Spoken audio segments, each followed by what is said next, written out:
नमस्कार। आप सभी का स्वागत है। देखिए, भारतीय राष्ट्रीय आंदोलन आप पढ़ रहे हैं, पल्ले पढ़ रहे हैं ना। जी सर। ये कौन सा लेक्चर है बता दीजिए। 59। 59। इससे पहले कितने लेक्चर पढ़े आपने? 58। शाबाश। कौन सा लेक्चर इसके पहले पढ़ा आपने? शाही नौसेना विद्रोह। शाही नौसेना विद्रोह 1946 में हुआ था। रॉयल इंडियन नेवी म्यूटनी पढ़ा, अच्छे समझ में आ गया। ठीक है, आज हम माउंट बेटन योजना पढ़ेंगे। 1947 में माउंट बेटन योजना, माउंट बेटन प्लान आया था। ये क्या था इसको डिटेल में पढ़ेंगे, लेकिन इससे पहले सारी कहानी आपके दिमाग में हो जानी चाहिए। मैं उम्मीद कर रहा हूँ इससे पहले वाले वीडियो आपने देखे हैं। अगर देखे हैं तो आपको ये पता होगा कि 1945 में सेकंड विश्व युद्ध समाप्त हो गया था।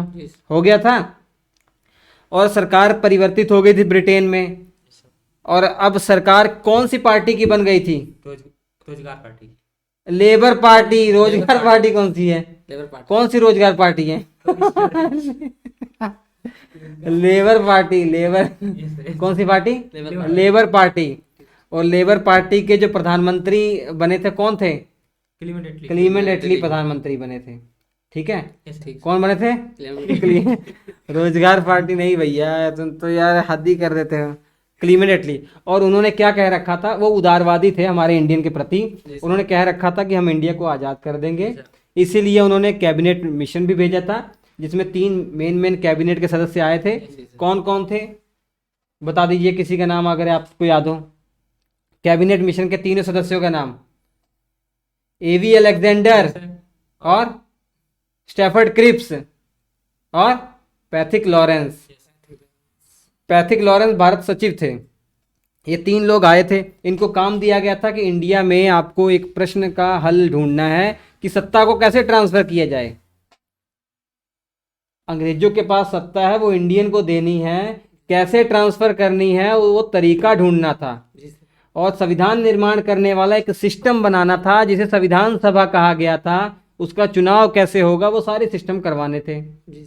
ठीक है, आपको पता संविधान सभा का गठन हो गया, संविधान सभा के लिए चुनाव हो गए, अप्रत्यक्ष चुनाव प्रणाली। उसके बाद अंतरिम सरकार का भी गठन हो गया। और वो जिन्ना जो पाकिस्तान का रटन लगाए हुए थे, माउंट बेटन कैबिनेट मिशन ने पाकिस्तान की मांग को अस्वीकार कर दिया, रिजेक्ट कर दिया। नो पाकिस्तान, कोई पाकिस्तान नहीं। तो होना क्या था, जो ही पहली बैठक होती है 8 अगस्त 1946 में पहली बैठक होती है संविधान सभा की, मुस्लिम लीग ने उसका बहिष्कार कर दिया। अंतरिम सरकार का जब गठन होने के लिए आमंत्रित किया गया जवाहरलाल नेहरू को, तब भी वो उसके दिल में एक सांप घूम रहा था। पूरा सांप, यहाँ से यहाँ तक पूरा सांप उसके अंदर था। और वो सांप निकला कब? 16 अगस्त 1946 को। 16 अगस्त 1946 को उसने क्या किया था, क्या घोषणा की थी बताओ? तो मुस्लिम लीग। हाँ, मुस्लिम लीग ने कौन सा दिवस मनाने की घोषणा की थी? प्रत्यक्ष कार्यवाही दिवस ना, 16 अगस्त 1946 में। अरे तुमको भी नहीं आता, तुम तो बहुत ब्रिलियंट हो। प्रत्यक्ष कार्यवाही दिवस, डायरेक्ट एक्शन डे। कितना दंगा फसाद कर दिया था, याद नहीं है आपको? आज जो बांग्लादेश वाला इलाका है यहाँ पर, और जो हमारे वेस्ट बंगाल का इलाका है, जो उस समय बंगाल था, और पंजाब वाले इलाके में तो इतना खूनो कत्लेआम कर दिया था। एक मैसेज पहुंचाने का प्रयास किया था जिन्ना ने कि बिना पाकिस्तान के हम ये सब कर देंगे, अगर पाकिस्तान हमको नहीं मिला तो हम ऐसे ही करेंगे। एक चेतावनी थी वो कांग्रेस को और अंग्रेजों को कि तुरंत उनको पाकिस्तान दे दो, नहीं तो ऐसे खून खराबा हर दिन होते रहेंगे। क्या जी सर, समझ में आया? जी सर। तो इस बीच ये हो गया कि भैया पाकिस्तान बनाना ही पड़ेगा। अब देखिए होता क्या है, माउंट बेटन योजना क्या कैसे आ रही है वो समझिए। अभी तक जो बातें बताई 1946 में, अब 1947 में आइए। 20 फरवरी 1947 की बात है। क्लीमेंट एटली साहब जो ब्रिटेन के क्या हैं? राष्ट्रपति। प्रधानमंत्री हैं यार। क्या यार तुम लोग, प्रधानमंत्री सर। ब्रिटेन में राष्ट्रपति होते हैं, बताया था। ब्रिटेन में तो महाराजा महारानी होते हैं, सम्राट होते हैं, साम्राज्ञी होते हैं। वहां पे राष्ट्रपति कैसे होते हैं? वहां तो प्रधानमंत्री थे। तुम लोग क्या हो रहे, इतना सिंपल नर्वसा रहे हो क्या? हैं? इतना आसान नहीं बता पाओगे तो क्या कर पाओगे यार? और सर इनका पेपर था एसएससी का, उसमें आया था, वो आ गया। इनका पेपर तुमको कैसे पता इनका पेपर में आ गया था? एसएससी का पेपर बता रहे थे। चलो, माउंटबेटन योजना 1947 की बात कर रहा हूँ। क्लीमेंट एटली साहब जो ब्रिटेन के प्रधानमंत्री हैं, ये जो ब्रिटेन का लोअर हाउस था, लोअर सदन था, जैसे हमारे यहाँ लोकसभा है, उसे वहाँ कहा जाता है हाउस ऑफ कॉमन कहा जाता है। वहाँ पे खड़े होके घोषणा करते हैं कितनी तारीख को?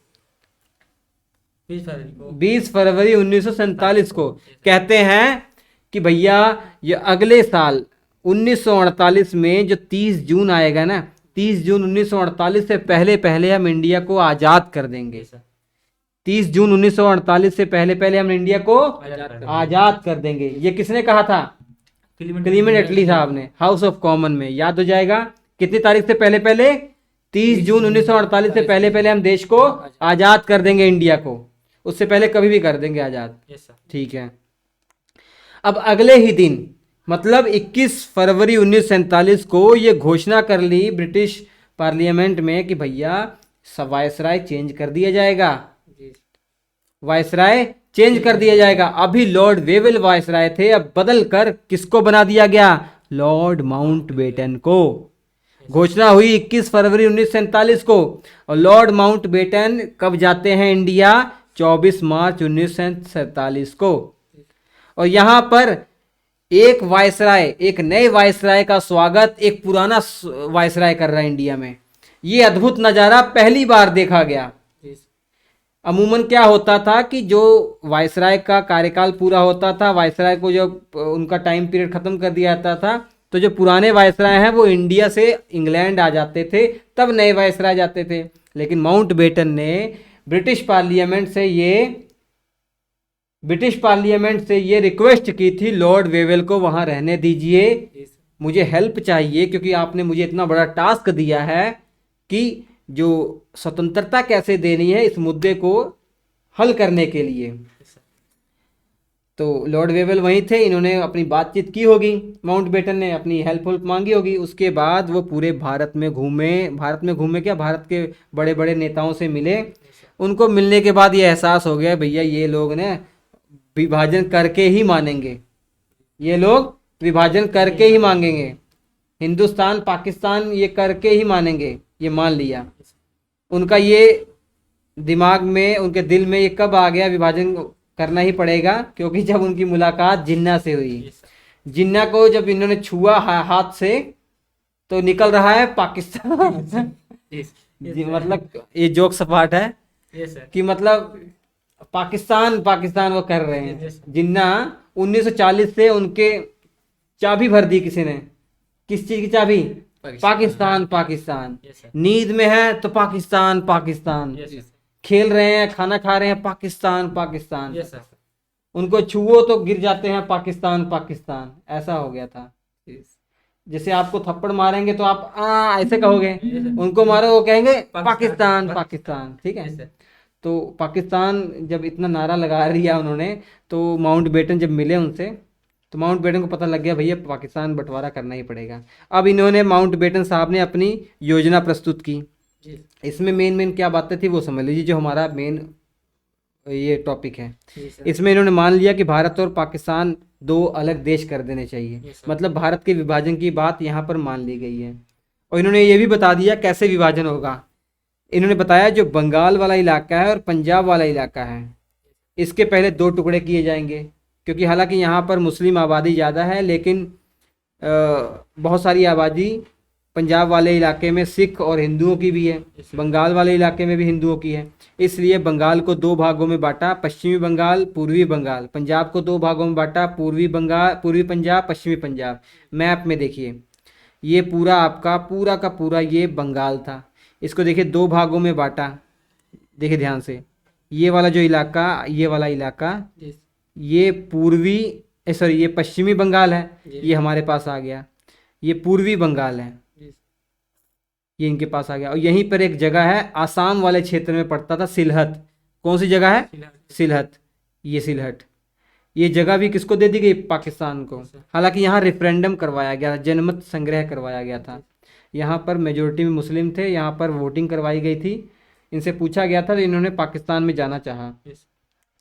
सिंध और बलूचिस्तान आप जानते हैं, ये वाला इलाका पाकिस्तान में जो पड़ता है। सिंध और बलूचिस्तान को भी इनकी जो पार्लियामेंट थी, इनकी जो विधानसभा थी, इसमें इन्होंने निर्णय लिया कि हम पाकिस्तान में मिल जाएंगे। जी। मिल गई है। और नॉर्थ वेस्ट फ्रंट प्रोविंस में जनमत संग्रह करवाया गया। और यहाँ पर जो सबसे इम्पोर्टेंट लीडर थे, आप नाम पढ़ चुके हैं, बताइए कौन है? North west front province, Abdul Ghaffar Khan, Seemant Gandhi साहब। Yes sir. इन्होंने इसका विरोध किया, जनमत संग्रह नहीं होना चाहिए, इनका विरोध किया, बहिष्कार किया जनमत संग्रह का। इस बहिष्कार के चक्कर में बहुत लोगों ने बहिष्कार कर दिया। लगभग 10-15% ही लोग, नॉर्थ वेस्ट फ्रंट प्रोविंस के 10-15% ही लोग इस जनमत संग्रह में वोट कर पाए और ये निर्णय पाकिस्तान के पक्ष में चला गया। तो इस तरीके से नॉर्थ वेस्ट फ्रंट प्रोविंस भी पाकिस्तान का हिस्सा हो गया। तो ये जो मैं गोले में है ना, ये क्षेत्र, ये सारा पाकिस्तान का हिस्सा है। ये सारा मिलाकर क्या बना दिया गया? पाकिस्तान। आज देख रहे हैं ये पाकिस्तान, उस समय ये पूर्वी पाकिस्तान था, ये पश्चिमी पाकिस्तान था। पूर्वी पाकिस्तान 1971 में बांग्लादेश बन गया, हमने हेल्प की थी, तभी तो इंडिया और पाकिस्तान में 1971 का वॉर हुआ था। और तीसरा, इसमें जो देसी रियासतें थी हमारे इंडिया वाले क्षेत्र में, जब बंटवारा नहीं हुआ था, बहुत सारे राजा रजवाड़े थे, देसी रियासतें थी, उनको 3 विकल्प दे दिए, चाहे आप इंडिया में जाइए, चाहे आप पाकिस्तान में जाइए, चाहे आप मन करे तो मुफ्त हो जाइए, फ्री हो जाइए, कहीं नहीं, मतलब अपना अलग से राज्य देश बना लीजिए। ये 3 विकल्प दिए गए थे। यही सबसे बड़ा कारण, बहुत ही कठिनाई हो गई थी। ऐसे हमारे सरदार वल्लभ भाई पटेल को बहुत मेहनत करनी पड़ी थी, आगे वाले वीडियो में पढ़ाएंगे। हमारे सरदार वल्लभ भाई पटेल जी की कृपा से इंडिया वाले क्षेत्र में लगभग 563 देसी रियासतें थी। कितनी? 563। अरे क्या हो गया, ये पेन कितना मोटा कैसे आ गया? 563 देसी रियासतें थी। इनमें से 560 तो शामिल हो गई किसी तरीके से सरदार वल्लभ भाई पटेल की कृपा से। Yes sir. और 3 देसी रियासतें नहीं शामिल हुई। ये कहती है हम ना पाकिस्तान के जाएंगे, ना हम हिंदुस्तान के साथ जाएंगे, हम अपनी रोटी अपने आप ही बनाएंगे, हम खुद स्वतंत्र रहेंगे। वो कौन कौन सी थी मैप में देखिए। हैदराबाद, जो जितनी देसी रियासतें थी, सबसे अमीर देसी रियासत, सबसे बड़ी देसी रियासत। यहाँ पे मुस्लिम शासक एक निज़ाम थे। और कश्मीर, यहाँ पर भी एक मुस्लिम शासक थे, सॉरी यहाँ हिंदू शासक थे। कश्मीर में राजा हरी सिंह हिंदू शासक थे, और ये जूनागढ़, यहाँ पर मुस्लिम शासक थे। तो जूनागढ़ और हैदराबाद में मुस्लिम शासक थे, लेकिन जनता यहाँ पर मेजोरिटी में हिंदू थी। तो ये जो जूनागढ़ है, यहाँ पर तो जनमत संग्रह करवाया गया, रेफरेंडम करवाया गया, तो लोगों ने इंडिया के पक्ष में 95% लोगों ने इंडिया के पक्ष में वोट दिया और ये बन गए इंडिया का हिस्सा। हैदराबाद के निज़ाम तो अलग ही कहानी कर रहे थे, इनके पास बहुत बड़ी सेना भी थी। इन्होंने बोला हम किसी देश में शामिल होंगे, हम देख लेंगे, जो आएगा उसको हम अपनी सेना से देख लेंगे। अपनी सेना के द्वारा भारत पर भी अटैक करवा दिया। तो हमारी पुलिस ने ऑपरेशन पोलो चलाया। ऑपरेशन पोलो। क्या? ऑपरेशन पोलो। पोलो, चलो हैदराबाद को खोलो। Yes sir. ऑपरेशन चलाया पोलो और हैदराबाद को पूरा कर दिया खोलो। Yes sir. तो हैदराबाद हमारे यहाँ मिल गया। और यहाँ कश्मीर में तो राजा हरी सिंह थे। ये भी कहते हैं कि भैया हम ना हिंदुस्तान में ना पाकिस्तान में। जब पाकिस्तान ने देखा कि ऑपरेशन पोलो ने हैदराबाद में अपना अटैक करके आप कब्जा कर लिया है, और पाकिस्तान ने सोचा भैया ये जो आपका कश्मीर है, यहाँ पर तो मुस्लिम मेजोरिटी में है, भले राजा हिंदू है, मुस्लिम मेजोरिटी में है, वे सिचुएशन वही हो रही है जो हैदराबाद में हो रही है। तो इसने भी अटैक करा दिया। तो राजा हरी सिंह उस समय के जो प्रधानमंत्री हमारे इंडिया के थे, उनके शरण में आ गए। प्रधानमंत्री कौन थे? जवाहरलाल नेहरू। शाबाश, पंडित जवाहरलाल नेहरू की शरण में आ गए। तो जवाहरलाल नेहरू ने कहा हम आपकी हेल्प तो कर देंगे, लेकिन आपको विलय पत्र पर साइन करना पड़ेगा। कहाँ पर? विलय पत्र पर, इंस्ट्रूमेंट ऑफ एक्सेशन पर साइन करना पड़ेगा। तो विलय पत्र पर इन्होंने साइन किया। तो हमने इनकी हेल्प के लिए कश्मीर में सेना भेजी, जम्मू कश्मीर में। लेकिन जितना इलाका पाकिस्तान ने जीत लिया था हमला करके, वो आज भी पाकिस्तान के पास है, जिसे क्या कहा जाता है? पोक। क्या कहा जाता है? पोक। क्या कहा जाता है? POK, पाक ऑक्यूपाइड कश्मीर, Yes, sir. पाक ऑक्यूपाइड कश्मीर. कश्मीर कहा जाता है। ठीक है, हालांकि आगे कहानी थी।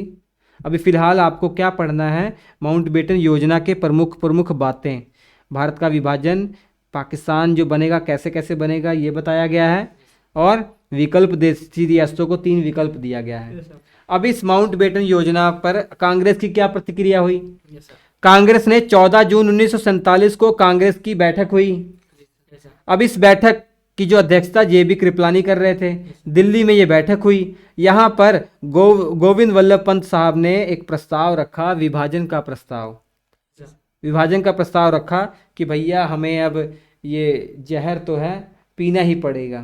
Yes. वो कौन सा गाना इसमें सटीक बैठ रहा है? जीवन एक जहर है, इसे पीना ही पड़ेगा, ऐसा कुछ है ना। चलिए कोई, तो सरदार वल्लभ भाई पटेल, सरदार गोविंद वल्लभ पंत ने विभाजन का प्रस्ताव रखा। सपोर्ट किसने किसने किया? सरदार वल्लभ भाई पटेल और जवाहरलाल नेहरू, मौलाना अबुल कलाम जी ने, इन्होंने सबने समर्थन किया। और उसके बाद इस माउंटबेटन योजना के जो बातें थी ये ब्रिटिश पार्लियामेंट में भेजी गई, वहाँ पर कानून बन गया, भारत स्वतंत्रता अधिनियम, और हमारे देश का बंटवारा कर दिया गया। वो अगले वीडियो में हम पढ़ेंगे। इसके क्लास नोट्स बहुत बेहतरीन हैं, श्री एजुकेशन एप्लीकेशन पर क्लास नोट्स हैं। अगर अच्छी तैयारी करना चाहते हैं ना, तो ये श्री एजुकेशन एप्लीकेशन को आप डाउनलोड कीजिए, स्टोर सेक्शन में वहाँ पर जाइए, GS के सभी क्लास नोट्स पड़े हुए हैं, जो मन चाहे वो ले लीजिए। इतनी तैयारी अच्छी हो जाएगी, इतना इम्पोर्टेंट कंटेंट इतना सिंपल तरीके से सब दिया गया है कि इससे भी सिंपल क्या हो सकता है बताइए। समय आपका बचेगा, कोचिंग आपको करने की ज़रूरत नहीं पड़ेगी, सारी चीज़ें एकदम डिटेल में पोस्टमार्टम करके बताया गया है, वो आप पढ़ लीजिएगा। Yes. सफलता के लिए बहुत ज़रूरी है। हम आपसे मुलाकात करेंगे अगले एपिसोड में। आपका तो फोटो नहीं आ रहा था, चलिए।